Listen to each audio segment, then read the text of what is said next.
I'm very impatient. And the reason that I'm impatient is because I actually am a patient. I've been sick for about 3 years. And even more than being impatient or a patient, I'm extremely frustrated. I'm angry. Most of the time I don't feel good. With all different types of baffling and constantly changing symptoms. Now, the types of things that I've been dealing with on a physiological and health level have not been things that mainstream medicine has really understood. I first got sick 3 years ago. One day I woke up one morning and I couldn't hear out of my left ear. So I did the responsible thing. I called up my healthcare provider. I went to the hospital and was treated with various types of medication, like steroids, antibiotics, and that made everything extremely worse. And then, not just with the hearing, but gave me a whole cascade of other symptoms. And then I went to more doctors and gave me, I took more things, had more problems. And this journey, eventually I was diverted into other types of streams of medicine, other types of treatments. And throughout this journey, I have really experienced, I would definitely say, more than 7 levels of hell. I've definitely experienced, I felt extremely lonely.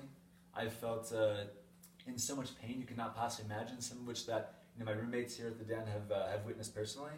And but at the same time, throughout this journey, with every single step and every single thing I've done, I've gotten closer and closer to understanding what the problem is. And actually just yesterday, I got final actual scientific confirmation of what I actually long thought that the problem was, which is that I am suffering from toxicity to mold from my apartment in Israel. I have very, very high levels of different kinds of mold inside my system, and when you see a report that says, this mold is carcinogenic, neurodegenerative, basically you really need to get this out, it obviously gives you pause. Throughout this journey, I've oftentimes, thought about my relationship with God, and because oftentimes people talk about how when you're in a place of suffering, that God can do something comforting. When you don't know what's happening, what's going on with you, God is your rock. I can tell you that from my perspective, that's entirely wrong. When you're in a place where the people who are supposed to be able to help you, physicians or your family or your friends, might be very sympathetic to you, but cannot really help you, and you're really undergoing an extreme amount of suffering, you can't feel any connection with God. You feel like you've been completely abandoned by God. And through substantial portions of my life these past 3 years, I felt incredibly abandoned by God. Didn't understand what the purpose of all this was. Because the truth is that before all this began happening to me, I really have had like an extremely blessed and ideal life. I've been blessed to have an amazingly supportive family, great friends, great career. I was living in the land of Israel, and somehow, throughout the course of this journey, I've gotten sick.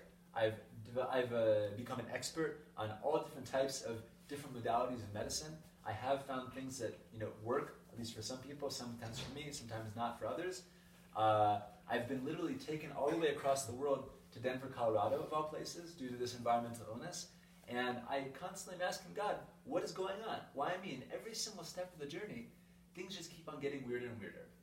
However, and this is the big however, is that even though these things are all true, one of the things I also am able to see in retrospect about this journey is a lot of the silver lining. Is that even though I have been flung on this whirlwind adventure, which has been very negative, is that you see me today and I am still standing. I am scarred, but I am still standing. And the reality has been that every single step of the way on this journey, even the deepest pits of hell, which is the only way that I can describe what I've gone through these past 3 years, is that there have been numerous amounts of the most random people, modalities, treatments, etc., that have come to help me and come to basically become a guiding light for me in every single way. For example, there was the nutritional biochemist in Florida, a very famous biochemist who I randomly cold called back in March, when I still had no idea what I was going through. Who was actually the one to order me, the final test that has actually given me a diagnosis, and who's been working with me basically pro bono. There's the woman in Texas who meditates with Jesus Christ about different types of modalities that may or may not be beneficial to me. There was the doctor who in Indianapolis who spent enough time with me undergoing analyzing my symptoms, not just like a normal doctor who spends 5 minutes with a patient, who actually was able to identify that I was reacting to the environment and actually was having environmental illness. And there have been throughout this journey, I've had the privilege of being introduced to people to learn about the treatments like harmonic egg, different types of chambers with sound and light, IVs, this and that, and actually meet people who've had who've given me a lot of inspiration because they've been in far worse positions than me health-wise, and they've been able to make a full recovery. There's the fact that coming to Denver, I literally came to Denver 2 days after I realized that I was suffering from environmental illness because I literally could not tolerate the environment in Cincinnati, Ohio. And when I came here, I was literally sick with my father, very, very uncertain about the future, without like any type of friends, family, anything in the area. And basically within a couple of weeks, I was able to, in a very, very amazing way, get an ideal living situation, a vehicle, community, find all different types of people actually in Denver who really understand actually what I'm going through on the health-wise. We're actually able to help. And a lot of the things that happened to me on a spiritual level have made me think, wow, in times of my life when things have been so horrible that a little level of misery I could never imagine, in some ways I've also been so incredibly blessed. And one of the things that we're taught in Judaism is how a person is only given a journey or given a task or given a challenge that they can actually measure up to. And one of the hard parts of listening to that and believing in that is the fact that we live in you also see this in the Torah and all the texts, is that there is a reason to everything. There is a purpose to everything. It doesn't necessarily mean someone's going to live happily ever after. Do I pray and hope and believe that I will make a full recovery? Yes, I do. Do I really do? Do I know that it's going to happen? No. There's tragedy. There's illness. These things happen. But at the same time, the purpose of I have to believe in what I see from my experiences, that the purpose of all this is the journey for myself. The things I need to learn about myself and about the universe. And maybe one of the things I need to learn more about is patience, perhaps. The things maybe I'm teaching other people about the things I've been going to. Because what I've been suffering from is something that many people are likely going through and have no idea why they're sick, have no idea what their symptoms are coming from. So as much as even today, I'm still in the middle of this journey. And I find it actually come down to the root cause of exactly what has been going on with me, literally as of yesterday, with concrete proof that can be used and is actionable. I can definitely say that I see God in the silver lining. I see that I definitely feel like I'm on a type of mission. There's like a reason for this happening, even though it makes me angry a lot of the time.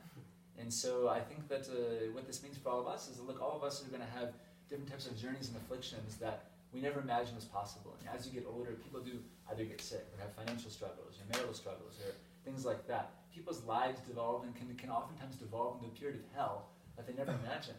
But the easy thing to do is to give up and say, life is no longer worth living, or I'm going to let someone else take care of this.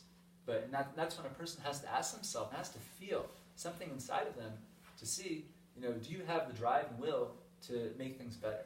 And I can tell you that for reasons that are literally very, very unexplainable to me. I mean, I really can't explain it, is that every single day, no matter how bad I feel, no matter what's going on with my professional life, which I've actually been very, very blessed to be able to maintain here, I have this internal drive that I think only comes from somewhere else that allows me to keep on going, to have gotten through all the different people, modalities, and etc.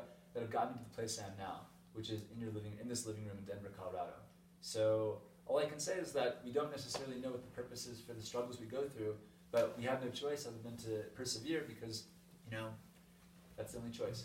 So thank you very much.